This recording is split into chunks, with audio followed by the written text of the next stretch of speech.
It's a new year, and that means a new set of manga recommendations for everyone to enjoy. Look, 2020 was a hard year for everybody. No one saw that coming, and the fact that you are here today watching this manga recommendation video just goes to show that you've endured well. My main goal of doing this video is to give you something to look forward to for the new year. You know, something to immerse yourself and forget all the bad things that happened last year. And so, I hope you pick up a new manga to read in this list. As always, you can find all the manga that I will be talking about in the description, together with the respective authors and genres of each one of them. I'll also put timestamps for each one of them so you can easily find them in the video. So, without further ado, let's begin. Why don't we start the list with something strong? Onanie Master Kurosawa is about a middle school student who has a unique hobby.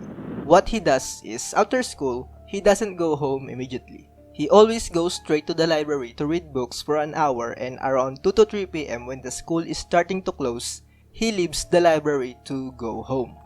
But before he leaves school, he always stops by at one of the school buildings, particularly at the abandoned third floor where no one goes except for the janitress. At the end of the third floor hallway lies the girls' bathroom. He goes inside the bathroom and opens one of the stalls. He goes inside that stall, and guess what he does inside? Pee? No. Take a dump? No. Stay for a couple of hours to contemplate about how meaningless life is and that we're all gonna die eventually, so there's no point in trying? Still no. What he does is he unzips his pants and starts masturbating while imagining having sex with one of his girl classmates. And he always does this every single day. Okay, say it with me in 1, 2, 3. What the fuck? But seriously, although it sounds like a plot to a hentai, it's not. This is a human drama story that tackles heavy topics such as bullying, trauma, revenge, depression, and isolation. This manga has one of the most satisfying character developments in this medium. The premise is pretty simple, but the greatest strength of this manga is its characters. All of them are very interesting and also well written, so the interactions feel real. There's one thing though that might throw you off aside from the whole masturbating thing, and that's the art style, because just by checking a few pages, it's clearly evident that the art style is not the greatest. It feels unfinished. It looks like a drop almost, but I think there's beauty in that also. There's a unique sense of artistry in its drawing, and I love it. So, check out Onanie Master Kurosawa. I know the intro is kinda extreme, but I assure you, you're not gonna regret reading this manga. This next one is one of Shonen Jump's newer series. I believe this one is pretty mainstream and a lot of people already know this manga, but I still want to include it in the list because I personally believe that this is going to be a big one in the future. Kaju No.8 is set in a world where kaiju, or big monsters much like Godzilla, terrorize cities causing massive destructions and a lot of deaths. The story focuses not on the ones who fights these monsters, but on the team that cleans up the corpses of these monsters after its subjugation.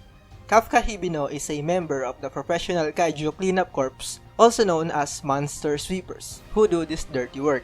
In one of their cleanup operations, a small kaiju suddenly attacked Kafka's teammate.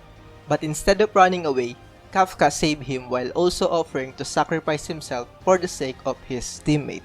Luckily, the defense corps arrived on the scene and Kafka survived with only a few broken bones. At the hospital, an insect-like kaiju visited Kafka and entered Kafka's body through his mouth, resulting in him becoming a kaiju himself. This transforming into the monster that you hate trope is very common in anime and manga. We can see this in Tokyo Ghoul, Attack on Titan, and Jujutsu Kaisen. Although there's nothing new to it, that doesn't mean that it's a bad thing, because unlike its peers who took the more serious route with a lot of dark developments and gory aspects, Kaju No.8 took a different route with a more light-hearted comedic tone to it. Of course, that doesn't mean that that's all there is to it. The fights are amazing. The mysteries surrounding the kaiju are very engaging. The art style is also top-notch. The characters are also very likable, and like I said earlier, it's very light in terms of its tone and air, but occasionally, you'll be hit with these serious moments and epic feats. As of the recording of this video, chapter 21 is the latest chapter, so it's barely early to judge the whole series really. But with what I've seen so far, I'm sure that this is gonna be big. Mark my words. Much like Kaju No.8, this next one is also a manga from the Shonen Jump magazine. Agravity Boys is about Project Hermes, humanity's greatest project ever, to terraform a new planet for colonization. 4 of the most talented people on their respective fields are tasked to pull off this project. There's Saga, an ace pilot, Geralt, the greatest genius of the 22nd century that majors in space physics, Baba Zulagi, a genius engineer, and Chris, a very talented doctor. This journey into space was supposed to take them 20 years to accomplish, but it was reduced to 3 days when they encountered a black hole materializing. Unable to avoid the gravitational pull, they were sucked into the black hole, and then, before their eyes, glittered the blue and serene planet of Ajambro, the Earth-like planet that they are supposed to terraform for colonization. Except, just 2 days after their launch, a nuclear war broke out on Earth, causing the extinction of humanity. It is now up for the 4 of them to restart the whole human race, but there's just one small problem. All of them are boys. At first glance, you would think that this is going to be a sci-fi, building an entire civilization from scratch kind of story, and I don't blame you because that's also what I thought at first. But just by reading a few chapters, yes, it is a sci-fi, building an entire civilization from scratch kind of story, but it's also one of the most hilarious comedy manga that I've seen in a while. In the story, there is this higher being from another dimension who frequently visits them just to toy with them really. HB, short for higher being, always gives them these super advanced pieces of technology that can progress the whole human race as a whole. But because of trivial stupid things such as the lack of women, they always manage to pick the ones that only satisfies their desires. For example, HB made them choose if they want a faster-than-light communicator that can transmit signals on a 400 light-year radius lag-free, or if they want a personal alien maid. And of course, as fellow men of culture, they chose the maid. This manga has so many strengths besides from its comedic aspect. This has the potential of a large-scale world building because of its setting, the space. Not only that, the character interactions are also fun to read. Each character is well realized and each one has a unique trait that makes them entertaining to follow. The art style is also good because it's Shonen Jump. But most of all, you can also learn some scientific concepts regarding space, physics, ecology, and more. This is a well-rounded manga, so you should check Agravity Boys. If I can summarize this next manga with just a single word, then I'd pick celebration. Shimanami Tasogare, or Our Dreams at Dusk, is a beautiful tale of coming out and coming of age. Not only is high schooler Tasuko Kaname the new kid in town, he is also terrified that he has been outed as gay. Just as he's contemplating doing the unthinkable, Tasuko meets a mysterious woman who leads him to a group of people dealing with problems not so different from his own. In this realistic, heartfelt depiction of LGBTQ+ characters from different backgrounds finding their place in the world, a search for inner peace serves to be the most universal experience of all. This is one of the most beautiful manga that I've read in my life. The story is very forward-thinking with its depiction of different sexualities. It's very informative and mind-opener with how they tackle certain topics such as same-sex marriage and more. They also depicted well the not-so-pleasant side of things such as discrimination and overall misunderstandings regarding the LGBTQ+ people. Coming out of this manga, I felt informed and also refreshed with how light-hearted the series is. The art style is very clean and vibrant and just looks amazing in general. I can't really say any negative thing about it except for it only has 23 chapters which is so short. Like I said at the beginning, this manga is a celebration of the freedom to express yourself, and we need more works like this one because not just for the representation but because it's an untapped market with so much potential. So, check out Our Dreams at Dusk. For this next one, I think this is not gonna be a proper manga recommendation video if there is not a single ecchi manga in here, so let's fix that. My Dress-Up Darling is about a 15-year-old high school boy named Wakana Gojo who was socially traumatized in the past due to his passions. That incident left a mark on him that made him into a social recluse. Until one day, he had an encounter with Kitagawa, who is a sociable gyaro, who is the complete opposite of him.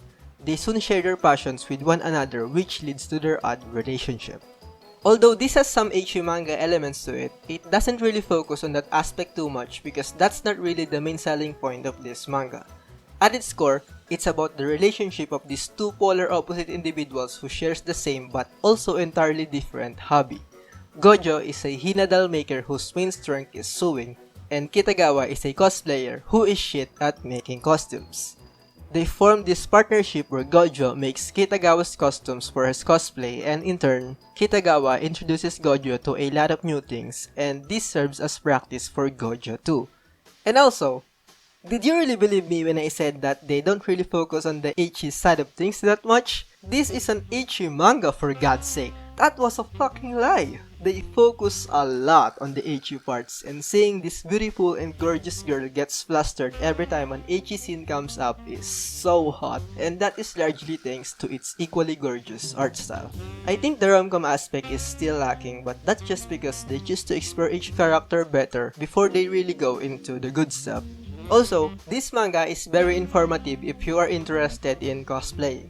They actually give some useful guides on how to make your own costumes, tips and tricks, and many more.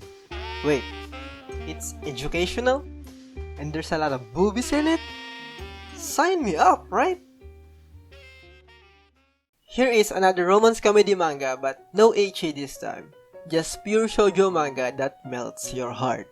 Our precious conversation is about a girl named Aisawa who has a huge crush on Asuma from a different class. She mustered up the courage to confess to him when they are both waiting for the train to arrive at the train station, and although Asuma didn't reject her, he didn't really respond properly to her confession. But either way, Aizawa still likes him, and every day, they would talk about various things while waiting for their train to arrive, and these are their precious conversations. I have a soft spot when it comes to shoujo manga or just romance manga in general because first, I don't have a girlfriend. And second, it's fun to imagine having a girlfriend.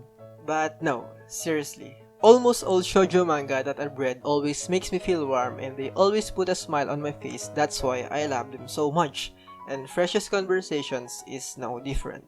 It has all the things that I like with my shoujo mangas. The main characters are multi-layered and not one-dimensional. The setting and plot are very simple, which in turn makes the main characters to stand out even more. The dialogues are very engaging and not just there, just because. It has a lot of cute moments. There's character development. And lastly, the side characters are very likable as well. What can you still ask for, right? In this cold weather, a sprinkle of shoujo manga goodness is all you need and you'll eventually feel that warmth that your body seeks. From wholesome rom-com manga that makes you feel warm, let's quickly flip the table and talk about a horror manga that can make all your body hair to stand up. Chi no Wadachi, or A Trail of Blood, is a story about Seichi and his beautiful, loving mother. At first, this seems like a wholesome, family-oriented story, but when an accident involving Seichi's cousin sows the seed of doubt in his head, Seichi begins to question whether his mother's doting nature is normal or something more sinister and abnormal. Where do you draw the line between motherly love and unhealthy adoration? And how can you tell where that line is when your mother's love is all you've ever known? When we say horror, the first thing that comes to our mind are those unknown entities and inexplicable events that triggers our sense of danger. In other words, the fear of the unknown. But with A Trail of Blood, an entirely different type of horror is depicted, and that is horror by using imagery and horror by using human emotions. There is no jump scares or contorted bodies to the point of crazy. The imagery that I'm talking about is imagery in the form of silence and human expressions. Most of the time, you won't even see a single dialogue on the panels. It's just complete silence and creepy atmosphere. But that chilling silence is very crucial on establishing the atmosphere, which in turn heightens the dread and make the characters more sinister and scarier. But the main aspect that really makes A Trail of Blood so horrifying is the expressions that the characters make. Just a simple smile can make your body hairs to stand up and be creeped out. Every scene has this eerie feeling to it, which makes this manga a fantastic horror story. So, if you enjoy horror stories and wants to experience something different, something truly horrific without those jump scares and distorted body imagery, then you should check out A Trail of Blood's intimate and human emotion-driven horror. This next one is another horror thriller mystery manga, but instead of focusing on the horror aspect like the last one, this one focuses more on the thriller mystery side of things. Until Your Bones Rot is about a group of high school friends who murdered a man to save one of their friends. But instead of reporting it to the police, they buried the man's corpse in a cave inside a forest, and they made a pact that all 5 of them will be true to each other no matter what befalls them, and take their sins to their graves. Maybe this is just my own preference, but mangas that tackles the fragility of a human and how emotions can push a human being to their deepest, nastiest side is always interesting to read more than anything else. And Until Your Bones Rot embodies this concept very well. You see these characters slowly being eaten by their conscience and losing all kinds of reasons and logic to do more questionable decisions is so heart-wrenching but also very fun to read. So many fucked up events happened in this story, you won't believe that these are high school students who is experiencing these fucked up shits. And you can't blame them for doing the things that they do because they are placed in these equally fucked up situations that they have no choice but to act the way they did. So, if you're even a little intrigued by these random concepts that doesn't make any sense if you don't have any knowledge on the source material itself, then I guess there's only one thing to do. Check out Until Your Bones Rot and you'll see that all the things that I said earlier actually make sense. It's already a habit of mine to read slice of life manga after I read stories that are mentally taxing or heavy on action because it calms me down. Although most people write off slice of life stories as being boring and uneventful, I can't blame them because they are correct.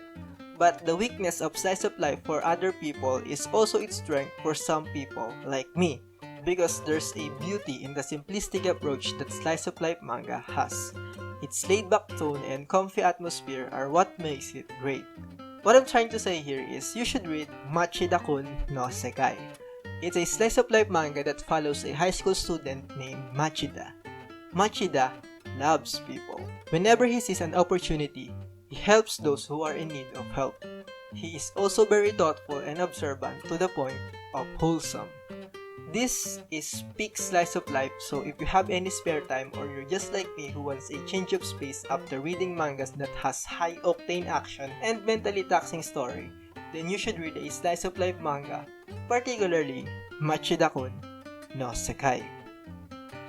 For this last one, just like my other recommendation video that you should check out, I'd like to finish this list with a sports manga. Skaters is a sports manga about skateboarding, hence Skaters. The story is about a group of wild, unruly teenagers who become friends due to their shared passion for skateboarding. What else can I say? The title and the synopsis already speak for itself. Although the manga is only at its early stage with only 7 chapters as of the recording of this video, it's already showing some promising aspects, particularly with its very likable characters and beautiful still shots that leaves you in admiration and awe. Just imagining these shots in anime form gets me very excited for the series. And that's all. Those are the 10 manga that you should be reading this year.